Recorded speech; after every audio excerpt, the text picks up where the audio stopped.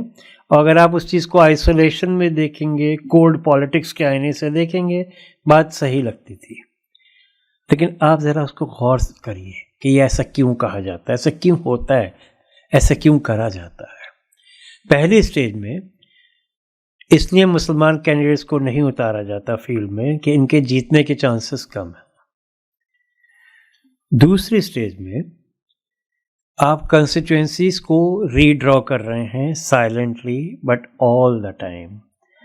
ابھی آپ نے پچھلے کچھ مہینوں میں آسام کا کیس دیکھا ہوگا۔ آسام میں 29 ایسی سیٹس تھیں ڈیلیمیٹیشن سے پہلے جہاں پہ مسلم ووٹ کروشل ہوا کرتا تھا، مسلمان کے ووٹ سے آپ جیت یا ہار سکتے تھے آسام میں 29 سیٹس پر۔ جب ڈیلیمیٹیشن ہوا کنسٹیچوئنسیز کا تو مسلم انفلوئنس کی سیٹس 29 سے کم ہو کر 22 رہ گئیں۔ اسی طریقے سے جب شیڈیول کاسٹ کے لیے سیٹس کا ریزرویشن ہوتا ہے تو اکثر اس کا یہ دھیان نہیں رکھا جاتا کہ یہاں پہ مسلمانوں کی آبادی کتنی ہے۔ جیسے بہرائچ کا آپ چیز دیکھیے کہ مسلمانوں کی وہاں پہ آبادی ایک سائزبل ہے، 30% ہے، مے بی مور ہے، اور شیڈیول کاسٹ کی پرسنٹیج 12 ہے۔ آپ اس سیٹ کو شیڈیول کاسٹ کے لیے ریزرو رکھ دیتے ہیں کیونکہ ایک طرح سے آپ نے پکا کر لیا کہ یہاں سے مسلمان کینڈیڈیٹ کم سے کم جیت کر نہیں جائے گا۔ تو جہاں پہ ہماری مائنورٹیز کی پاپولیشن سائزبل ہے، آپ کہیں پر اس کو ری ڈرا کر دیتے ہیں اس میپ کو کہ مسلمانوں کا ووٹ تقسیم ہو جائے، 2 سیٹس میں بڑھ جائے، اس کی ویٹیج کم ہو جائے، ورنہ اس کو کئی بار شیڈیول کاسٹ کے نام سے ریزرویشن کر دیا جاتا ہے کیونکہ آپ کو مسلمان کو بھارت کی پارلیمنٹ میں نہیں دیکھنا ہے۔ اس کے بعد سیکنڈ اسٹیج، یہ تھرڈ اسٹیج جب آتی ہے اس میں آپ دیکھیں گے مسلمانوں کے جو کہ بہت سالوں سے لوگ ووٹ کرتے آ رہے ہیں الیکشنز میں، ودھان سبھا کے یا لوک سبھا کے الیکشنز میں لوگ ووٹ کرتے آ رہے ہیں۔ کوئی کہہ رہا ہے میں نے 99 میں بھی ووٹ کیا تھا، 2004 میں بھی کیا تھا، 9 میں بھی کیا تھا۔ اچانک 18-19 آتے آتے اس کا الیکٹرل رول سے نام کاٹ دیا جاتا ہے۔ ایسا کیوں ہوتا ہے؟ کوئی اس کے بارے میں کہیں پہ ایکسپلینیشن نہیں ملتا۔ شریف صاحب نے ضرور اس کی اسٹڈی کری تھی اب سے تقریباً 5 سال پہلے، جب کرناٹک کے 2018 میں الیکشنز ہو رہے تھے، تو اس ٹائم انہوں نے فائنڈ کیا تھا کہ کرناٹک میں، تلنگانہ میں، تمل ناڈو میں، اور اس کے بعد یو پی اور دلی میں بھی ہر چوتھے مسلمان کا نام ووٹنگ لسٹ سے غائب تھا۔ تو اگر 25% مسلمان ووٹ نہیں کر سکتے اور جو چیز مسلم انفلوئنس کی ہیں آپ وہ ہر جگہ پہ 25% کم کر رہے ہیں، ساتھ ساتھ آپ کینڈیڈیٹس مسلمانوں کو ٹکٹ نہیں دے رہے ہیں، ویئر ڈز اے مسلم گو؟ آپ کہتے ہیں سب کا ساتھ، سب کا وکاس، لیکن شاید اس سب کا ساتھ میں مسلمان شامل نہیں ہیں۔ اور وہ مسلمان شامل کیوں نہیں ہیں؟ کیونکہ 1938 میں گولولکر صاحب نے یہ چیز کہی تھی نا کہ بھارت صرف ان کا دیش ہے جو یہاں پر پیدا ہوئے، جن کی یہ پتر بھومی یا ماتر بھومی ہے، لیکن ساتھ ساتھ ان کی پنیہ بھومی، ان کی سیکرڈ لینڈ بھی بھارت ہے۔ مطلب اگر ان کو کہیں پر اپنے پلگرمیج پہ جانا ہے، تیرتھ پہ جانا ہے، تو بھارت کے اندر ہی رہ کر وہ جائیں گے، ہریدوار ہے یا اور جگہوں پر اپنے جائیں گے امرناتھ وغیرہ کی یاترا پہ، تو بھارت کی سیما کے اندر ہی ان کا سیکرڈ لینڈ ہے، بھارت کے سیما کے اندر ہی وہ پیدا ہوئے ہیں. سو پتر بھو اینڈ پنیہ بھو بوتھ آر دا سیم. جن کی پیدائش ہندوستان کی ہے تو جن کا مدر لینڈ یا پتر بھومی یا فادر لینڈ انڈیا ہے بٹ ان کا سیکریڈ لینڈ باہر ہے، وہ انڈین نہیں ہو سکتے. نام نہیں لیا تو ایسے لوگ کون ہیں جن کا جو اپنا سیکریڈ لینڈ ہے وہ انڈیا میں نہیں ہے، برتھ پلیس ضرور انڈیا ہے، وہ مسلمس ہیں، کرسچنس ہیں. تو یہ ایسے لوگوں کا کیا کریں؟ ایسے لوگ ہندوستان میں رہ سکتے ہیں. ظاہری بات ہے آپ اتنی بڑی آبادی کو چاہتے ہوئے بھی نہیں نکال سکتے، نہ اس کو ختم کر سکتے. تو ایسے لوگ ہندوستان میں رہ سکتے ہیں لیکن ان کو کوئی ووٹ کا ادھیکار نہیں ملے گا، ان کو کوئی ایکوالٹی کا اسٹیٹس نہیں ملے گا، ان کو جابز نہیں ملیں گے. ان کے پاس یہاں پہ رہنے کا اتنا ہی ادھیکار ہوگا کہ وہ میجورٹی کمیونٹی کے سویٹ ول میں رہیں. جتنا یہاں کی جو میجورٹی کمیونٹی ہے، ہمارے ہندو بھائی ہیں، جتنے کی اجازت وہ آپ کو دیں کہ آپ اتنا کر لیں تو آپ بس ان کے رحم و کرم پہ جیے، کوئی برابری کا حصہ نہیں مانگیے، کوئی اسپیشل اسٹیٹس کا تو سوال ہی نہیں اٹھتا. یہ ایم ایس گلولکر صاحب کی فیلنگ تھی، آئیڈیالوجی تھی، جو کہ اتنے سالوں سے کھلے طور پر پریکٹس نہیں ہو پائی، لیکن پچھلے چند سالوں میں بغیر اس چیز کا پبلک اناؤنسمنٹ کرے یہ چیز خاموشی سے امپلیمنٹ کی جا رہی ہے. اور اسی کو جب آپ سوچیں گے تو آپ کو پتہ چلے گا آج پہلی بار سن 47 کے بعد سینٹرل گورنمنٹ میں کوئی مسلمان منسٹر کیوں نہیں ہے. یہ انسیڈنٹل نہیں ہے، it is part of the same old policy of exclusion of India's largest minority because their sacred land is in Makkah and Medina and not within the confines of India. پہلی بار ایسا ہوا کہ سینٹرل گورنمنٹ کے پاس ایک بھی جو leading party ہے centre میں بی جے پی، اس کا ایک بھی ایم پی مسلمان نہیں ہے دونوں ہاؤسز میں. اور اب سے کچھ ہفتے پہلے تک، 1-2 مہینے پہلے تک پہلی بار ایسا ہوا تھا کہ جو سب سے بڑی پارٹی ہے ہمارے دیش میں، اس کا 1000 سے زیادہ ایم ایل ایز میں سے ایک بھی مسلمان نہیں تھا. If it is not a fulfillment of M.S. Golwalkar's wish, then what is it? Similarly, there are calls کہ ہم مسلمانوں کا ریزرویشن ختم کریں گے. ابھی آپ نے تلنگانہ میں بھی سنا ہوگا بھاجپا کے لیڈرز سے بات الیکشنز کے ٹائم پر. کرناٹک کے ٹائم میں بھی امت شاہ نے خود یہ بات کہی تھی. کچھ مسلم لیڈران بھی ان سے ملنے گئے تھے مختلف پارٹیز کے، تب بھی انہوں نے اسی بات کو دہرایا تھا کہ ہم مذہب کے بیسس پر کسی بھی طریقے کے ریزرویشن کے خلاف ہے.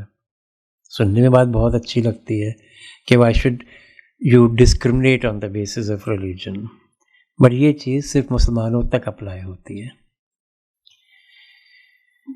Because the same man piloted the amendment to Citizenship Act جو ہم CAA کو کہتے ہیں.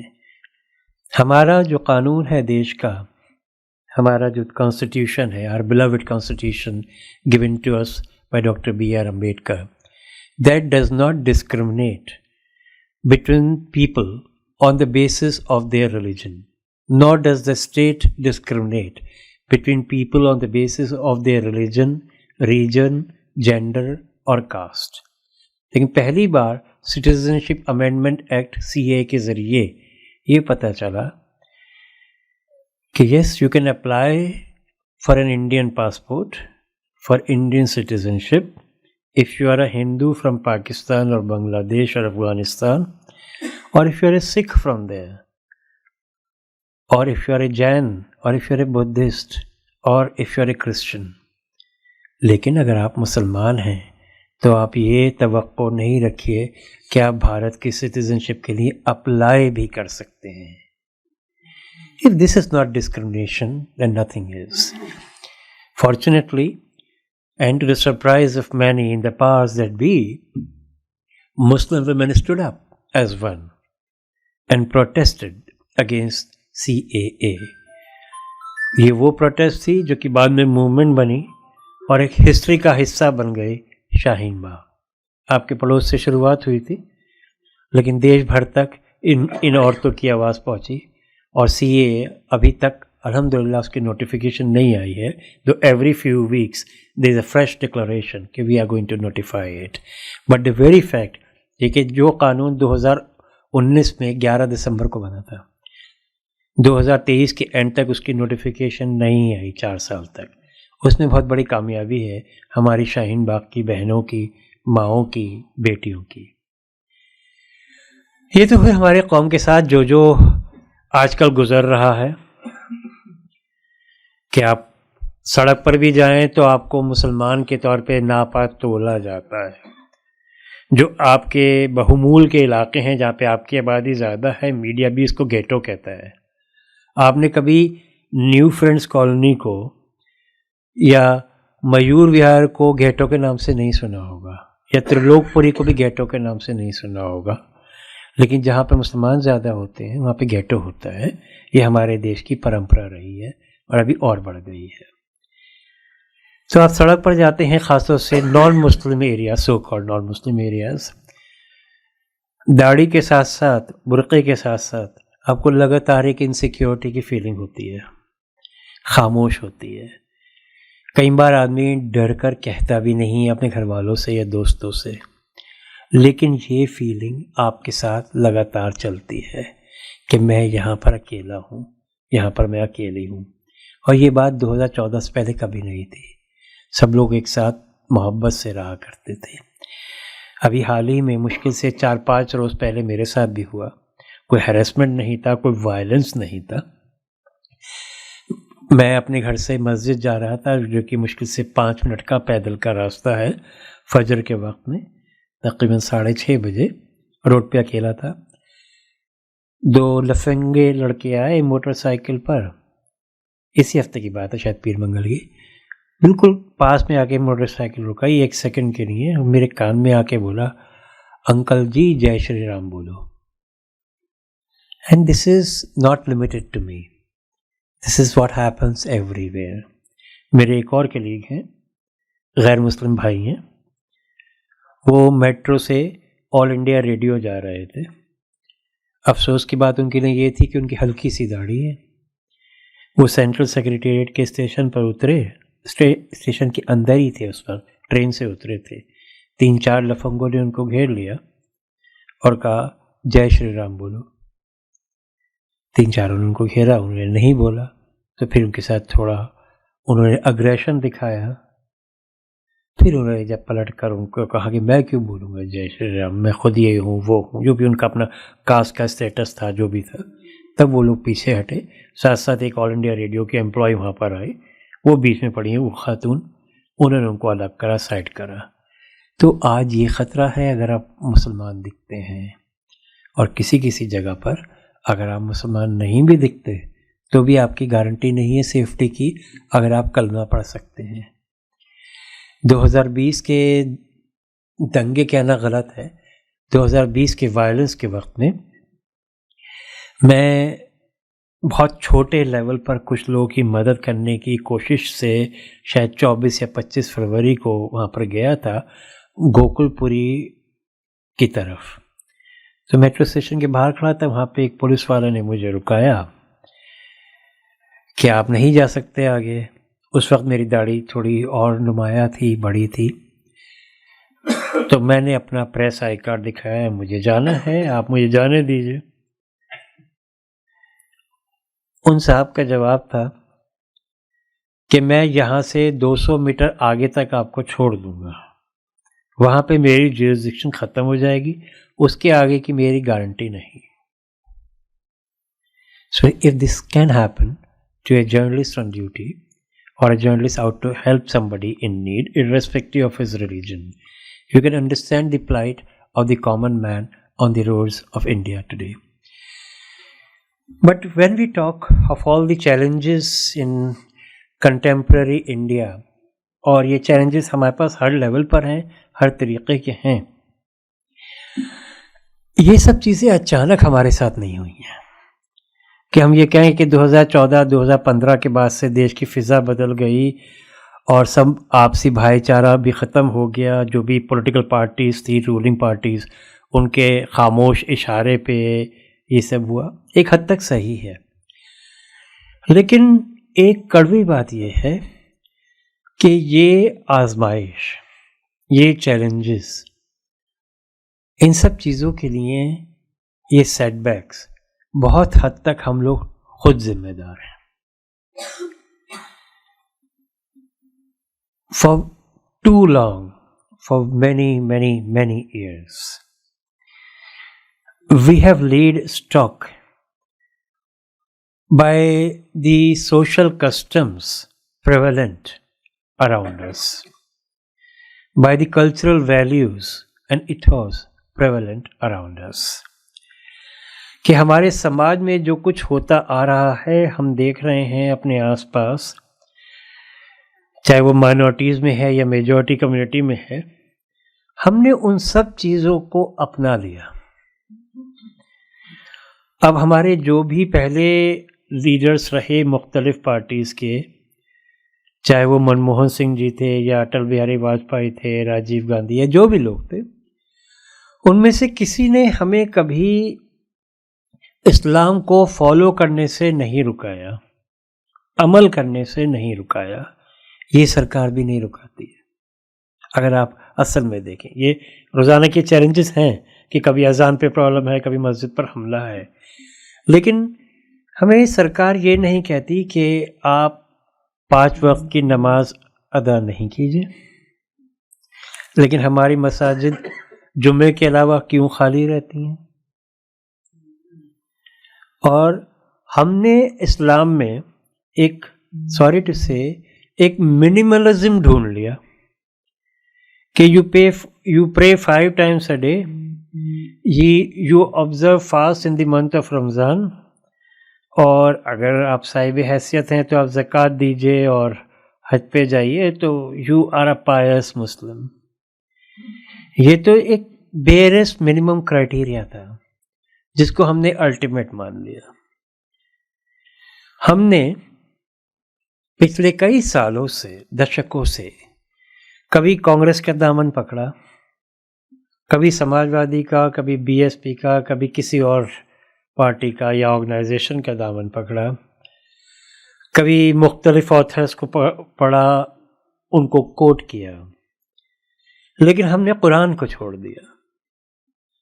جو چیز جس کو کہ ہمیں پکڑ کے رکھنا تھا every day, 24 hours a day، throughout our life, 365 days a year، ہم نے اس کتاب کو صرف ایک مرنے کے ٹائم پر یا رمضان میں پڑھنے والی کتاب بنا دیا. اور وہ بھی کیا کیا، جیسے کہ 15th-16th سینچری میں یورپ میں ہوا کرتا تھا. Sorry, I am emotional about it. کہ ہم نے کیا کہ کوئی ہمارے گھر کے بزرگ گزر گئے، کوئی والدہ یا والد کا، دادا کا، کسی کا انتقال ہو گیا، تو مدرسے سے 10-20 بچوں کو بلا لیا کہ تم قرآن خوانی کر دو اور ہم تمہیں بریانی کھلا دیں گے، قربہ روٹی کھلا دیں گے. وی آؤٹ سورسڈ ڈیووشن، وی آؤٹ سورس ورشپ. پھر ہم کیسے امید کر سکتے ہیں بہتری کی؟ ہم اپنی ورشپ بھی کرنے کو تیار نہیں ہیں، اپنے قرآن پڑھنے کو تیار نہیں ہیں، اپنے بزرگوں کی مغفرت کے لیے پڑھنے کو تیار نہیں ہیں. اس کے لیے بھی ہمیں کرائے کے بچے چاہیے کہ مدرسے سے غریب بچوں کو لے آؤ، یتیم بچوں کو لے آؤ، وہ 1 گھنٹے میں قرآن پورا کر دیں گے. ہاں، میری ماں کو پہنچ جائے گا. Where is the justice towards Quran in that؟ ہمیں قرآن پورے طور پہ، کھلے طور پہ سورہ بقرہ میں آیت نمبر 85 کے ذریعے کہتا ہے کہ تم قرآن کے اگر کچھ حصوں کو پکڑو گے اور کچھ کو چھوڑ دو گے، then this is what happens to you. You are humiliated in this world and you lose the hereafter. Unfortunately, that is true for us today. اللہ ہم سب پر رحم کرے. ہمیں کسی سرکار نے نہیں کہا کہ آپ اپنے بیٹی کی جب شادی کریں، نکاح کریں، تو اس میں اتنے رسم و رواج کے ساتھ کریں، گود بھرائی کریں، جو کہ ہمارے پاس میجورٹی کمیونٹی سے ہم نے بورو کر لیا ہے وہ کنسیپٹ کہ لڑکی کی شادی سے 1-2 دن پہلے گود بھرائی ہوگی، ڈرائی فروٹس اس کی گود میں جا کے پہنچائے جائیں گے. وہ شکتی کی پوجا سے چیز اوریجنیٹ ہوتی ہے, لوگوں کو خیال بھی نہیں ہوتا, اس کو فالو کرتے ہیں.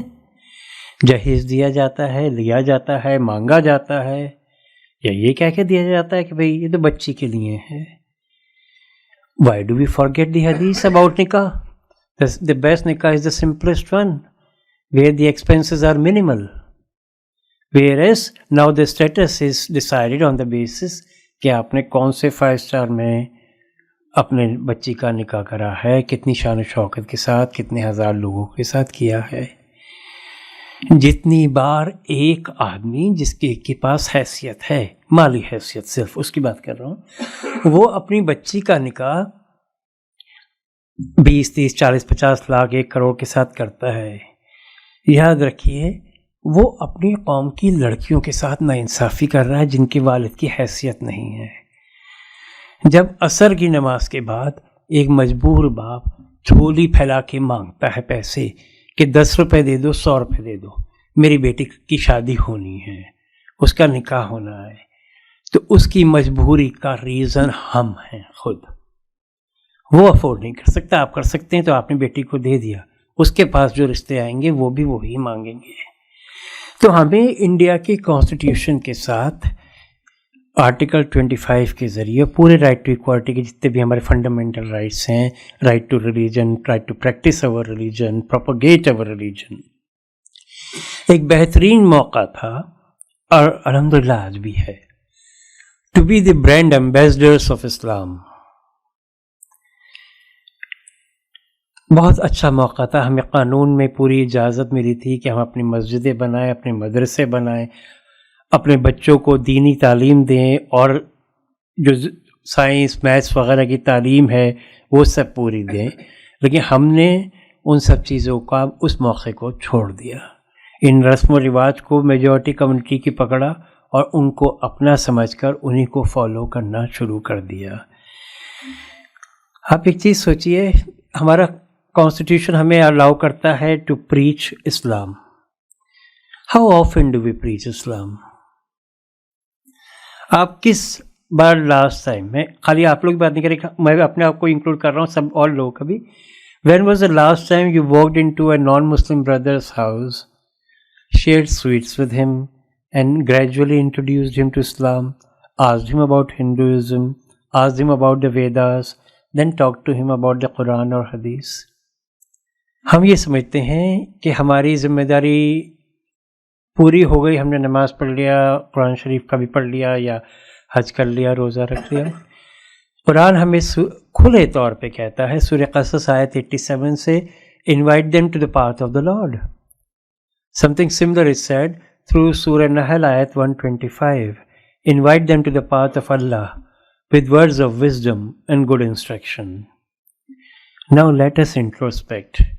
When was the last time we invited a brother from non-Muslim communities to embrace Islam? And remember, there is no compulsion in Islam. Never, never, never. We are told that not only through Surah Kafirun, but also through verse 256 of Surah Baqarah. We don't do that. We don't invite people to Islam. Yet we expect people to know about Islam. ہم مساجد میں بھی غیر مسلموں کے لیے آنے کا راستہ بند کر کے رکھتے ہیں. میں خود جہاں پہ رہتا ہوں وہاں پہ مسجد کا دروازہ نماز ہوتے ہی سب سے پہلے بند کرتے ہیں, دونوں طرف کا. میں نے کئی بار اس پہ آبجیکشن کیا, کہتے ہیں نہیں یہاں پہ ہر قوم کے لوگ رہتے ہیں نا, لوگ عام راستہ سمجھ کے نکل جاتے ہیں. میں کہتا ہوں بھائی مسجد میں 10 بار انسان آئے گا, ایک بار پوچھے گا آپ لوگ نماز میں کیا پڑھتے ہو, تو آپ کو بولنا پڑے گا, بتانا پڑے گا. تو ممکن ہے اس کے دل میں کچھ ایمان کی کرن آئے, کچھ جاگے, اور وہ رفتہ رفتہ اس طرف آئے. تو ہم ایسا کچھ نہیں سوچتے. And this can be dangerous for us, not only in this world but can be absolutely fatal in the hereafter, because we are warned about the same thing by the Quran. Through Surah Hajj, the last ayat of Surah Hajj, wherein we are told that on the day of Qiyamah, Hazrat Muhammad sallallahu alaihi wasallam will be a witness over us, کہ میں نے اپنا message دے دیا تھا, and we will be asked, did you pass on the message to humanity? Imagine what will we tell Allah on the day of judgment. Will we blame Narendra Modi on that day? Will we talk of Dr. Manmohan Singh? Will we talk of the BJP or the Congress? We can't. Our responsibility as a Muslim in plural India goes much beyond than what we think. We have to respect the constitution of this country. We have to make our own niche in this country within the laws allowed to us. At the same time, we must not forget that we are here for a specific purpose, and that purpose is to invite people to the path of Allah with words of wisdom and good instruction. Jazakallah khair.